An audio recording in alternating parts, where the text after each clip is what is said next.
Hello बच्चों, आज हम स्टार्ट कर रहे हैं सर्कुलेटरी सिस्टम। इससे रिलेटेड जितने भी लेक्चर हैं धीरे धीरे अपलोड करे जाएंगे। अगर आपको लेक्चर पसंद आ रहा है तो अपने फ्रेंड सर्कल में शेयर करिएगा।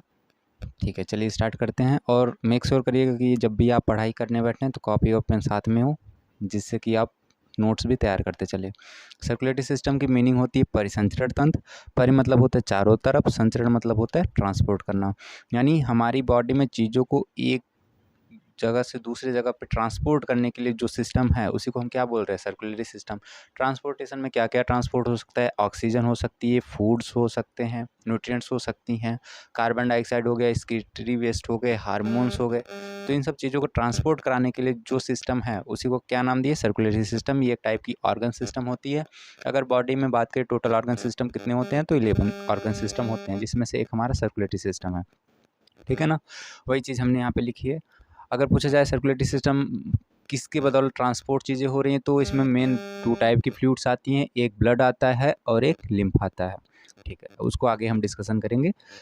जो चीज़ें हमने बोली उसी को हमने रिटन में लिखा है। Circulatory system is an organ system which transport nutrient from digestive system, oxygen from respiratory system, hormones from endocrine glands. Endocrine glands ऐसी ग्लैंड होती है जो कि हार्मोन सीक्रेट करती है। ठीक है, excretory substance to excretory organ and carbon dioxide from body cell to respiratory organ। ठीक है, अगर हम बात करें ये कितने पाथवे से ट्रांसपोर्ट हो सकता है, तो इसके लिए 2 पाथवे हैं। एक ओपन सर्कुलेटरी सिस्टम होता है और एक क्लोज करने का मतलब इसमें पाइपलाइन सिस्टम होती है, जैसे ब्लड वेसल्स पाई जाती हैं। इसमें जो हमारे ब्लड या ब्लड का ट्रांसपोर्ट होगा वो आर्टरी या वेंस की या कैपिलरी के थ्रू होगा। ये क्लोज्ड होता है, ये डायरेक्ट कांटेक्ट में ब्लड ऑर्गन के नहीं आता। टिश्यू या ऑर्गन ब्लड के डायरेक्ट कांटेक्ट में नहीं होते। जबकि ओपन सर्कुलेटरी सिस्टम में क्या होता है, एक ओपन सर्कुलेटरी सिस्टम की अगर बात करें तो एक बीच में कैविटी होगी बड़ी सी, इसके चारों तरफ हमारे ऑर्गन होंगे और हार्ट के थ्रू यहाँ पे ब्लड ट्रांसपोर्ट कराया जाएगा और इसी में हमारे जो ऑर्गन है वो बात करते रहते हैं। मतलब इसमें कोई भी पाइपलाइन सिस्टम प्रेजेंट नहीं होती है। ठीक है, ओपन वही चीज़ हमने यहाँ पे लिखी है। ओपन टाइप की अगर बात करें, in this blood is pumped by heart passes through a large vessels. कोई लार्ज वेसल्स के द्वारा पंप किया जाएगा into a large open space. एक ओपन स्पेस, जैसे मान लीजिए ये हमारा हार्ट हो गया, हार्ट से वेसल्स आर्टरी निकली, ये एक लार्ज कैविटी खाली जगह होगी जिस पे ट्रांसपोर्ट करा जाएगा ब्लड को, और इसी के चारों तरफ हमारे ब्लड टिश्यू होंगी जो कि उसी में बात करती रहेंगी। मतलब टिश्यू और ऑर्गन जो होते हैं वो डायरेक्ट कांटेक्ट में होते हैं किसके? ब्लड के through large vessel into a large open space और body cavity called blood sinus. और उसी कैविटी को क्या नाम बोलते हैं हम? ब्लड साइनसेस बोलते हैं। ठीक है, जबकि हम क्लोज टाइप की बात करें, blood is pumped by heart into a close network और ब्लड वेसल। यानी इसमें ब्लड का जो ट्रांसपोर्ट होगा वो ब्लड वेसल्स के थ्रू होता है। ब्लड वेसल 3 टाइप्स की होती हैं, आर्टरी होता है, कैपिलरी होता है, वेन, जो कि हम आगे डिस्कस करेंगे। आगे बात करें, tissue are in direct contact with circulatory fluid. इसमें जो हमारे टिश्यू और ऑर्गन होते हैं वो फ्लूइड के डायरेक्ट कांटेक्ट में होंगे, ब्लड के डायरेक्ट कांटेक्ट में होंगे। इसमें कोई भी हमारी आर्टरी, कैपिलरी, वेन नहीं पाई जाती है। जबकि क्लोज टाइम में अगर हम बात करें तो tissue are not in direct contact with circulatory fluid. ठीक है, अगर आगे बात करें तो थर्ड है ओपन टाइप में लेस एडवांटेजेस पैटर्न। इसका बहुत ज़्यादा एडवांटेज पैटर्न नहीं है, लोअर एनिमल्स में मिलता था, जैसे आर्थ्रोपोडा में और मोलस्का में हमारा पाया जाता है ओपन सर्कुलेटरी सिस्टम। लेकिन मोलस्का का एक क्लास होता है सिफेलोपोडा, जिसमें हमारा सिफेलोपोडा में जैसे आपने ऑक्टोपस नाम सुना होगा, तो सिफेलोपोडा जो होता है हमारा, सिफेलोपोडा की बात करें इसमें हमारा ऑक्टोपस आता है। और ऑक्टोपस याद रखिएगा, सब मोलस्का में सभी में ओपन टाइप का होगा, लेकिन जो इसका सिफेलोपोडा क्लास है यानी जो है जिसमें हमारा ऑक्टोपस आता है, इसमें हमारा क्लोज सर्कुलेटरी सिस्टम देखने को मिलता है। मोर एडवांटेज पैटर्न होती है क्लोज सर्कुलेटरी सिस्टम की। एग्जाम्पल की बात करें तो एनिलिड्स में देखने को मिलेगा, कॉर्डेट्स में देखने को मिलेगा, और मोलस्का के क्लास कौन सा? सिफेलोपोडा में देखने को मिलेगा। यानी ऑक्टोपस में भी अगर पूछा जाए कैसा सर्कुलेटरी सिस्टम होता है तो क्लोज सर्कुलेटरी सिस्टम होता है। कॉर्डेट अगर आप नहीं समझ रहे हो तो कॉर्डेट एनिमल किंगडम में हम पढ़ाएंगे। कॉर्डेट में अब जैसे आपने वर्टिब्रेटा सुना हो तो वर्टिब्रेटा कॉर्डेट की कैटेगरी में ही आता है। ठीक है ना, यानी जितने भी वर्टिब्रेट एनिमल होते हैं उनमें कैसी सिस्टम आपको देखने को मिलेगी? क्लोज सर्कुलेटरी सिस्टम देखने को मिलेगी। इसके अलावा एनिलिडा में और सिफेलोपोडा में भी क्लोज सर्कुलेटरी सिस्टम होगा, जबकि आर्थ्रोपोडा, मोलस्का में हमारा ओपन टाइप का सर्कुलेटरी सिस्टम पाया जाता है। ठीक है, आगे चलें। आगे बात करें तो सर्कुलेटरी सिस्टम की अगर हम टाइप की बात करें ह्यूमन में, तो किस बेसिस पे, on the basis of presence of circulatory fluid के बेसिस पे सर्कुलेटरी सिस्टम टू टाइप्स की होती हैं। एक होता है ब्लड सर्कुलेटरी सिस्टम, एक होता है lymphatic circulatory system. Blood circulatory system मतलब ऐसा सर्कुलेटरी सिस्टम जिसमें चीज़ों का ट्रांसपोर्ट किसके थ्रू हो रहा है, ब्लड के थ्रू हो रहा है, उसको बोलते हैं ब्लड सर्कुलेटरी सिस्टम। और जिसमें लिम्फ के थ्रू होता है उसको बोलते हैं lymphatic circulatory system. Blood circulatory system अगर हम बात करें क्या क्या इंक्लूडेड है, तो ट्रांसपोर्ट किसके थ्रू हो रहा है, ब्लड के थ्रू हो रहा है, तो ब्लड आएगा। तो ब्लड सर्कुलेटरी सिस्टम में हमारा ब्लड आएगा जो चीज़ों को ट्रांसपोर्ट कराएगा। किसके थ्रू होगा, तो हम ह्यूमन में क्लोज सर्कुलेटरी सिस्टम पाया जाता है, यानी ब्लड वेसल्स होंगी, यानी आर्टरी होगा, कैपिलरी होगी और वेन्स होंगी। और तीसरा, इनको पंप करने के लिए जो पाइपलाइन सिस्टम है यानी ब्लड वेसल्स है, इसमें ब्लड को ट्रांसपोर्ट कराने के लिए कोई पंपिंग मशीन होनी चाहिए, जो कि हमारा कौन काम करता है, हार्ट काम करता है। यानी ब्लड सर्कुलेटरी सिस्टम में क्या क्या इंक्लूडेड है, थ्री चीज़ें आएंगी। एक ब्लड आएगा, ब्लड वेसल्स आएगा, हार्ट आएगा। जबकि लिम्फेटिक सिस्टम में बात करें तो इसमें लिम्फ आता है, लिम्फ वेसल्स आती हैं, लिम्फ नोड्स आते हैं। लिम्फ का मतलब ये ब्लड का फिल्ट्रेट होता है, ठीक है, जो कि अभी एक एक करके हम पढ़ेंगे। अभी हम डिस्कस कर रहे हैं ब्लड के बारे में। ब्लड की बात करें, ब्लड मतलब होता है रक्त। अगर हम बात करें स्टडी ऑफ ब्लड की, तो स्टडी ऑफ ब्लड को बोलते हैं haematology. Process of blood formation को बोलते हैं हीमेटोपोइसिस। प्रोसेस ऑफ ब्लड फॉर्मेशन को क्या बोलते हैं, हीमेटोपोइसिस। कहाँ पे देखने को मिलता है, बोन मैरो में, ठीक है ना। स्टडी ऑफ ब्लड को बोलेंगे haematology, process of blood formation को हीमेटोपोइसिस बोलेंगे। अगर ब्लड की बात करें तो रेड कलर का होता है, ठीक है। पीएच 7.4 होता है। पीएच का मतलब होता है पावर ऑफ हाइड्रोजन। अगर सिंपली ये टेम्परेचर डिपेंडेंट होता है, 25 डिग्री पे हमारी जो पीएच स्केल आती है 14 आती है। अगर सेवन पे कोई किसी का पीएच 7 है, इसका मतलब वो न्यूट्रल होता है। 7 से अगर आप जैसे जैसे आप आगे जाओगे 7, 8, 9, 10, 11, 12, 13, 14, तो हमारी एल्कलाइन नेचर बढ़ता है, यानी बेसिसिटी बढ़ती है। और अगर 7 से कम आते हो, जितना कम आओगे उतना ज़्यादा एसिडिक करेक्टर बढ़ता जाता है। तो 7 से ये थोड़ा सा ज़्यादा है, 7.4 है, इसका मतलब ये स्लाइटली एल्कलाइन है, थोड़ा सा बेसिक होता है, ठीक है। बॉडी वेट की बात करें तो टोटल बॉडी वेट का 7 to 8% हमारा। आगे बात करें वॉल्यूम की बात करें, 5 to 6 लीटर इन मेल में, और फीमेल में कितना होता है, 4 to 5 लीटर इन फीमेल में होता है। मेल में अप्रॉक्स थोड़ा सा ज़्यादा होता है फीमेल के केस से, ठीक है ना। वॉल्यूम कितना होगा, मेल में 5 to 6 लीटर, फीमेल में 4 to 5 लीटर होगा। फिर से एक बार, स्टडी ऑफ ब्लड को haematology, process of blood formation को हीमेटोपोइसिस, कलर रेड होगा, पीएच 7.4 होगा, बॉडी वेट जितना भी वेट है बॉडी का उसका 7 to 8% बॉडी वेट का हमारा ब्लड होगा। वॉल्यूम 5 to 6 लीटर होगा मेल के केस में, 4 to 5 लीटर होगा फीमेल के केस में, ठीक है। आगे बात करें, ये ब्लड कैसा है, ब्लड एक फ्लूइड कनेक्टिव टिश्यू होता है, या वेस्कुलर कनेक्टिव टिश्यू भी बोल सकते हो। आपने टिश्यू चैप्टर पढ़ा होगा। टिश्यू 4 टाइप की होती हैं, epithelial tissue, connective tissue, muscular tissue और नर्वस टिश्यू होता है। तो जो कनेक्टिव टिश्यू है, कनेक्टिव टिश्यू में का अगर हम टाइप की बात करें, उसमें हमारा एक स्पेशलाइज्ड कनेक्टिव टिश्यू आता है, जिसमें हमारा फ्लूइड कनेक्टिव टिश्यू आता है। तो ब्लड हमारा एक फ्लूइड कनेक्टिव टिश्यू है, ठीक है। इसको फास्ट कनेक्टिव टिश्यू भी बोलते हैं। फास्ट कनेक्टिव टिश्यू कहने का मतलब जो कनेक्टिव टिश्यू का जो कंपोजिशन होता है, उसमें फाइबर्स होती हैं और सेल्स होते हैं। जो सेल्स उसमें पाए जाते हैं उनके पास कैपेबिलिटी होती है कि सेल्फ वो डिवाइड कर पाएँ और खुद नया ही सेल, जैसे कोई पुराना सेल है वो डिवाइड करके कोई दूसरा नया 2 सेल बना दे। जबकि ब्लड की बात करिए, कनेक्टिव टिश्यू तो है, बट इसको फास्ट इसलिए बोलते हैं, जैसे हम आरबीसी ले लिए, आरबीसी की मान लीजिए ये सेल है, ये कैसी सेल है, आरबीसी की। बट ये आरबीसी खुद से डिवाइड करके खुद 2 नए सेल नहीं बनाती है, मतलब इनके पास खुद डिवाइड करने की कैपेबिलिटी नहीं होती है। तो इसलिए इसको हम क्या बोल रहे हैं, फास्ट कनेक्टिव टिश्यू बोल रहे हैं। तो आरबीसी खत्म हो, मतलब ये जो आरबीसी नए सेल नहीं बनाती, ये खत्म हो जाती है। ये जो आरबीसी हमारी नहीं बनती है वो कहाँ पे बनती है, तो हमारा लीवर बनाता है, बोन मैरो बनाता है, स्प्लीन बनाता है, अभी आगे पढ़ते हैं, ठीक है ना। ये खुद से डिवाइड करके न्यू आरबीसी नहीं फॉर्म कर सकती। तो मतलब इसलिए हम इन सबको क्या बोल रहे हैं, blood is a fast connective. Because क्यों बोल रहे हैं, cell of blood have no power of division, इनके पास सेल्फ पावर ऑफ डिवीजन नहीं होती है।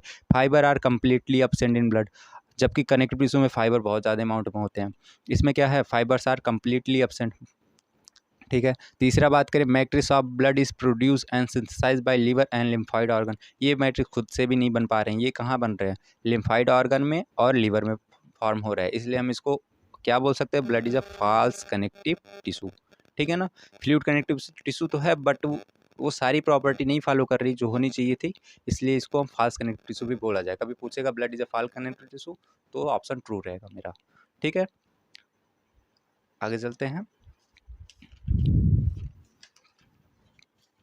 कंपोजिशन ऑफ ब्लड की अगर हम बात करें, कंपोजिशन ऑफ ब्लड, तो ब्लड के को टू पार्ट्स में हम डिवाइड कर सकते हैं। एक होता है मैट्रिक्स या प्लाज्मा बोलते हैं, ये लिक्विड पार्ट होता है ब्लड का। ब्लड में लिक्विड पार्ट्स होते हैं और एक सॉलिड पार्ट्स होता है। लिक्विड पार्ट्स को हम प्लाज्मा बोलते हैं। उसमें जो सॉलिड पार्ट दिखते हैं उसको ब्लड कार्पसल्स बोलते हैं। जो सॉलिड पार्ट दिखते हैं उनको ब्लड कार्पसल्स बोलते हैं। जो लिक्विड पार्ट है, जैसे पानी में आप अगर शुगर ऐड कर रहे हो, कुछ भी ऐड कर रहे हो, तो पानी जो लिक्विड वाला पोर्शन है वो हमारा प्लाज्मा होगा, और जो सॉलिड पोर्शन था वो हमारा ब्लड कार्ब। ऐसे आप रिलेट कर सकते हो। तो ब्लड कंपोजिशन ऑफ ब्लड की बात करें, टू पार्ट्स में डिवाइड कर देंगे। एक प्लाज्मा या उसी को मैट्रिक्स बोलते हैं, और दूसरा होगा ब्लड कार्पसल्स, ये सॉलिड पार्ट होगा। पूरे ब्लड का 55% हमारा प्लाज्मा होता है यानी लिक्विड पार्ट होता है, और रिमेनिंग 45% हमारा ब्लड कार्पसल्स होती हैं। ठीक है ना, 55% प्लाज्मा होगा, 45% ब्लड कार्पसल्स होगा। ब्लड कार्पसल्स की अगर बात करें, ये 3 टाइप्स की होंगी। ये एक होता है आरबीसी, एक डब्ल्यूबीसी, एक platelets.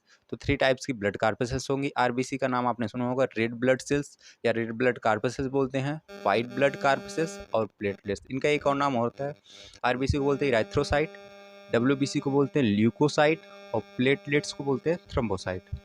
RBC erythrocyte, WBC leucocyte, platelets thrombocyte. ठीक है, आगे चलते हैं। कंपोजिशन में 2 पार्ट्स में डिवाइड करेंगे। Plasma, blood corpuscles. Plasma liquid part होगा, 55% कंपोजिशन रखेगा, जबकि 45% हमारा ब्लड कार्पसल्स रखेगा।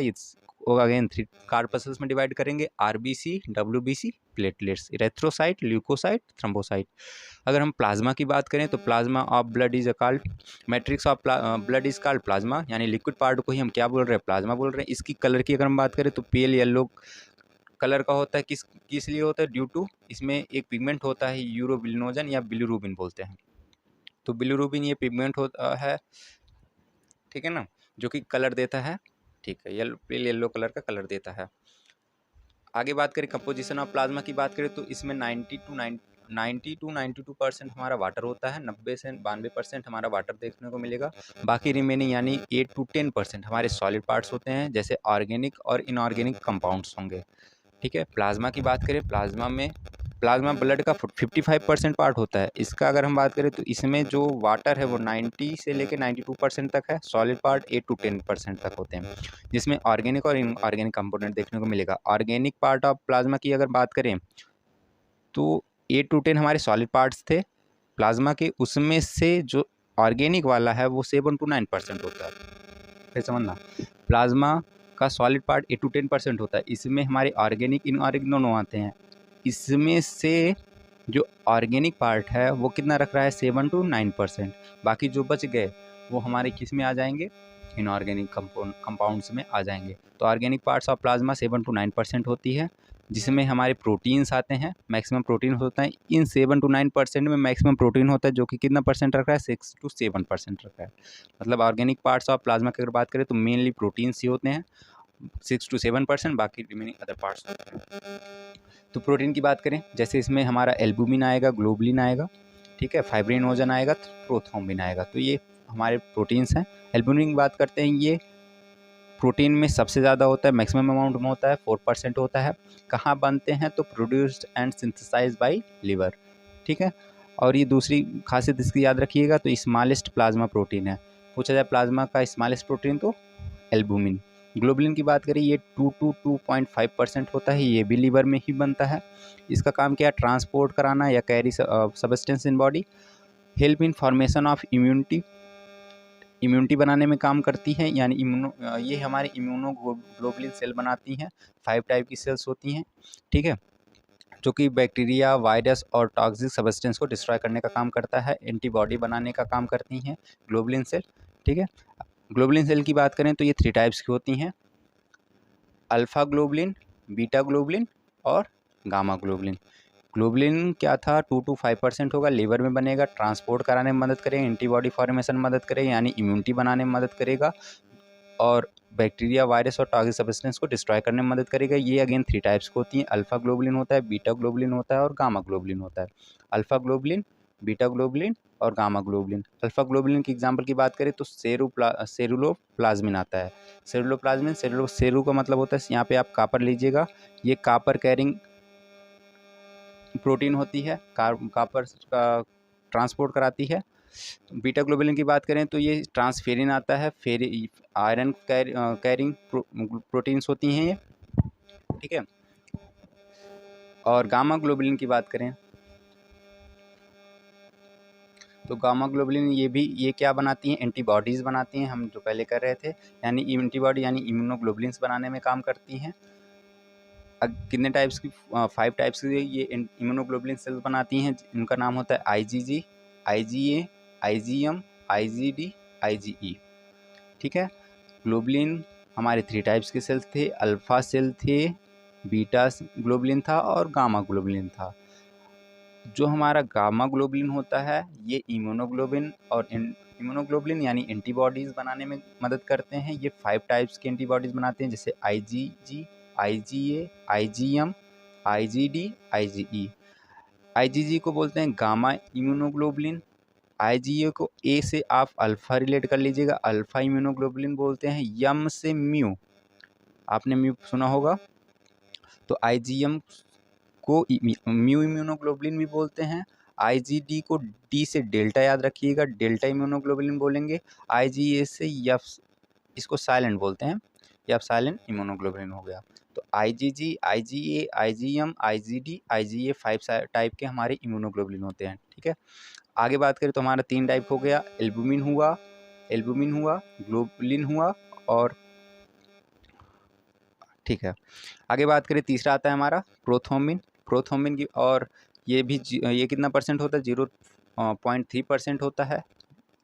ये भी हमारा लीवर में ही बनता है। और चौथा आता है हमारा फाइब्रिनोजन, ये भी 0.3% होता है, ये भी लीवर में बनता है। और फाइब्रिनोजन की बात करें, ये लार्जेस्ट प्लाज्मा प्रोटीन होता है, जबकि एल्बुमिन की बात करे थे हम, एल्बुमिन की अगर हम बात करें, ये स्मॉलेस्ट प्लाज्मा प्रोटीन था, ठीक है ना। एल्बुमिन स्मॉलेस्ट प्लाज्मा प्रोटीन होता है, फाइब्रिनोजन लार्जेस्ट प्लाज्मा प्रोटीन होता है। ये ब्लड क्लॉटिंग में मदद करता है, रक्त का थक्का जमाने में मदद करता है। अगेन अगर हम बात करें प्लाज्मा की, तो प्लाज्मा लिक्विड पार्ट्स होता है ब्लड का, pale yellow due to urobilinogen colour का होता है। कंपोजिशन की बात करें, वाटर 90 से लेकर 92% का होता है, सॉलिड पार्ट 8 to 10% होते हैं। इसमें ऑर्गेनिक और इनऑर्गेनिक दोनों कंपोनेंट आएगा। ऑर्गेनिक कंपोनेंट 7 to 9% होंगे, इसमें हमारे मैक्सिमम प्रोटीन्स पाए जाते हैं, जैसे एल्बुमिन, ग्लोबुलिन हमारे इम्यूनोग्लोबुलिन बनाने में मदद करते हैं, इम्यूनिटी बनाने, एंटीबॉडी बनाने में मदद करेंगे। और तीसरा आएगा प्रोथ्रोम्बिन और फाइब्रिनोजन, ये दोनों हमारे लीवर में ही बनते हैं। और फाइब्रिनोजन की बात करें, ये प्रोथ्रोम्बिन भी हमारा ब्लड क्लॉट में मदद करता है, फाइब्रिनोजन में ब्लड क्लॉटिंग प्रोटीन्स होती हैं, मदद करती हैं ब्लड क्लॉट कराने में। ये फाइब्रिनोजन एक और याद रखिए करेक्टरिस्टिक कि ये हमारा लार्जेस्ट प्लाज्मा प्रोटीन होता है। तो प्लाज्मा हो गया। अब हम डिस्कशन करेंगे ब्लड कार्पसेल्स। ब्लड कार्पसेल्स कितने थे, 3 थे, RBC, WBC, प्लेटलेट्स, ठीक है ना। RBC, WBC, प्लेटलेट्स, इसमें से एक एक करके हम डिस्कशन करेंगे, ठीक है। तो RBC शुरू करते हैं। जैसे हमने ब्लड कार्पसेल्स कहा था, तो ये ब्लड का कितना परसेंट पार्ट रखता है, तो 45% पार्ट रखता है। RBC का फुल फॉर्म अगर बात करें तो रेड ब्लड कार्पसेल्स होती है। इसका एक नाम और होता है, इरेथ्रोसाइट्स होता है। इसकी साइज़ की बात करें 7.5 माइक्रॉन होती है, ठीक है।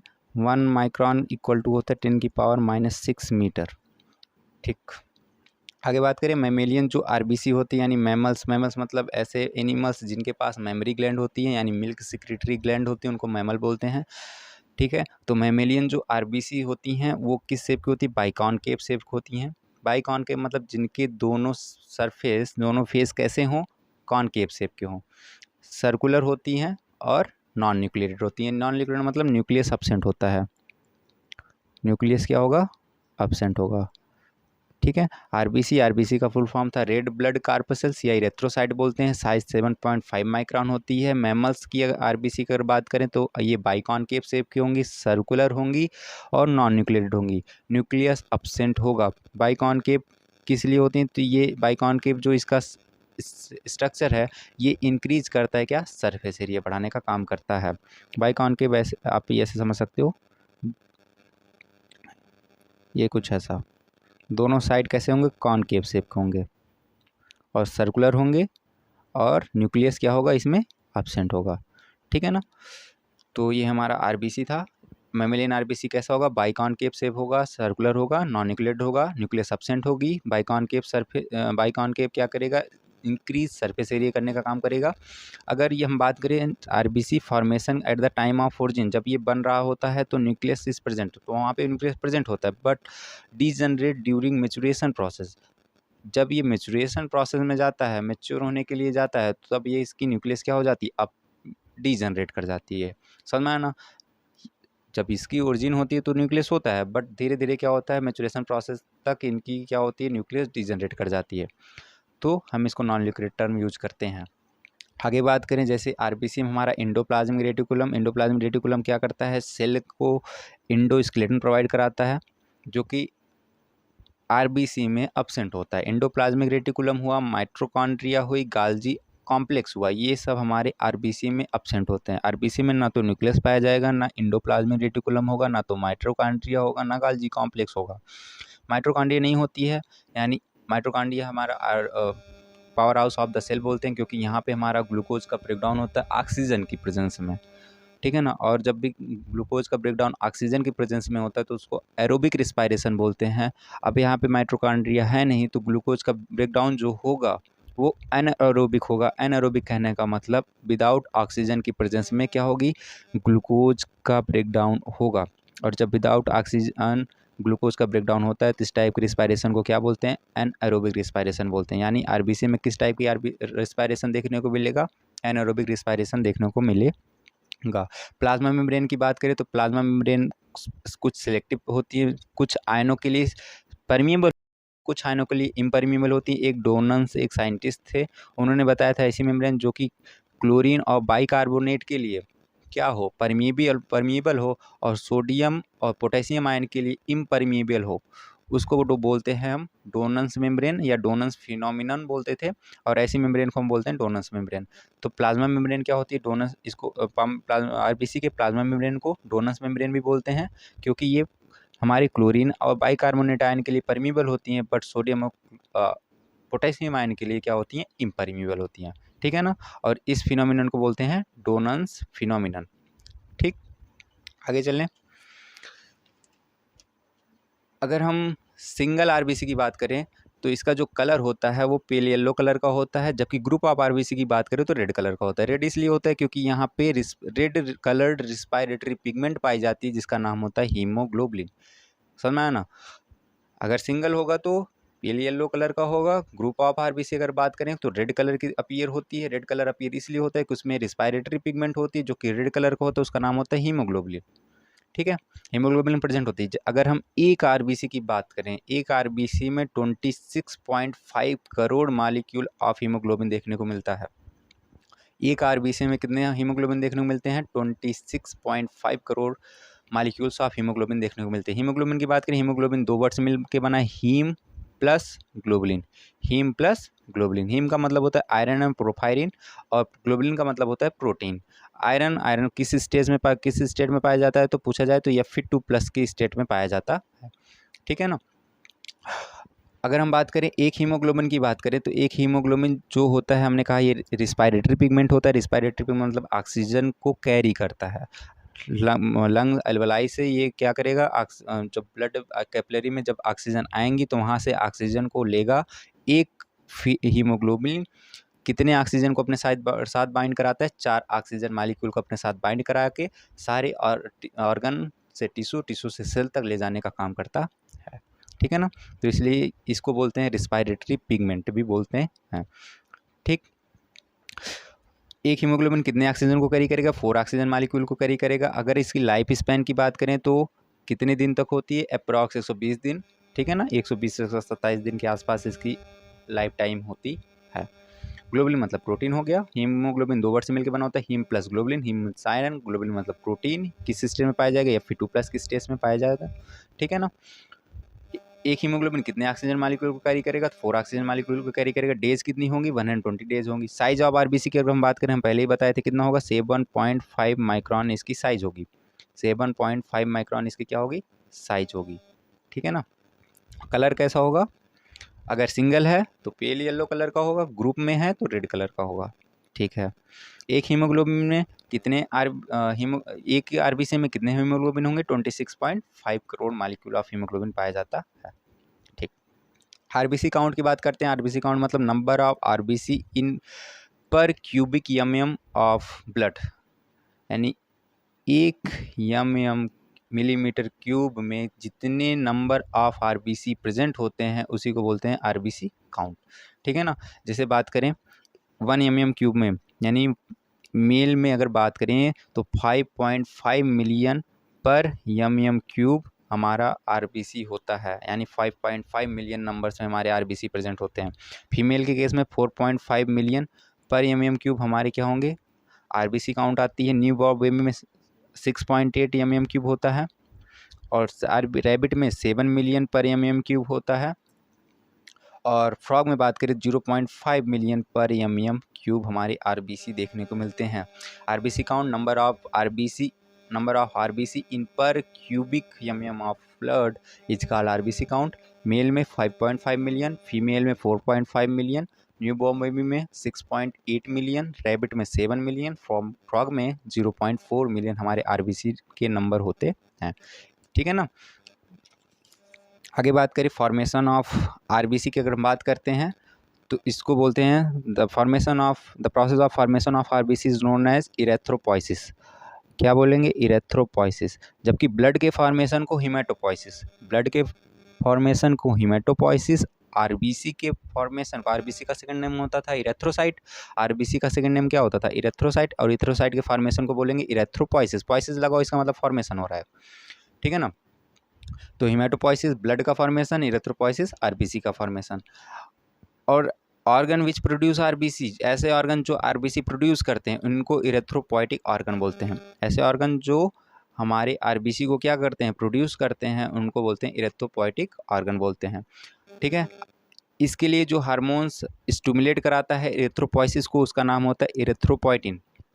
वो हार्मोन्स जो इरेथ्रोपोइसिस प्रोसेस को स्टिमुलेट कराता है उसको बोलते हैं erythropoietin.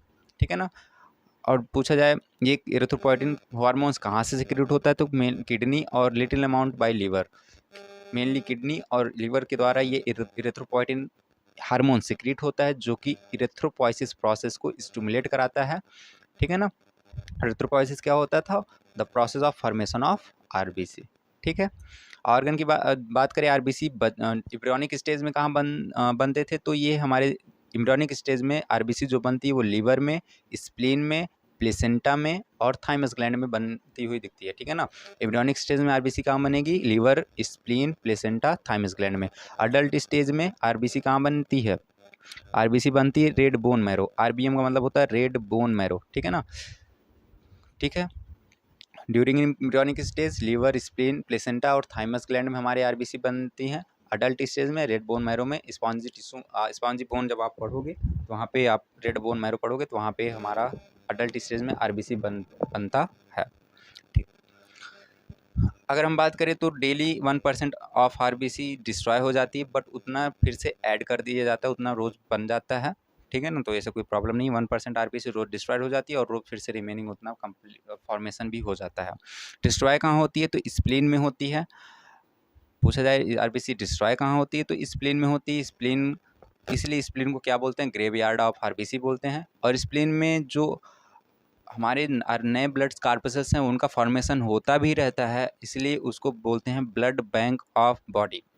Also store excess amount of blood corpuscles, ये excess amount of blood corpuscles को स्टोर भी करती है और आरबीसी को जो खराब हो चुके हैं उनको डिस्ट्रॉय भी करती है। समझना है ना। स्प्लीन डिस्ट्रॉय भी काम करने का काम करती है जो खराब हो चुके हैं, इसलिए उसको क्या बोलते हैं, ग्रेवयार्ड ऑफ आरबीसी बोलते हैं। और new excess amount of blood corpuscles store भी कराती है और बनाती भी है, इसलिए इसको क्या बोलते हैं, ब्लड बैंक ऑफ बॉडी। तो स्प्लीन के दो नाम हैं। पूछा जाए आरबीसी का ग्रेवयार्ड कौन है, तो स्प्लीन, और ब्लड बैंक ऑफ बॉडी कौन है, तब भी स्प्लीन ही है। ठीक है।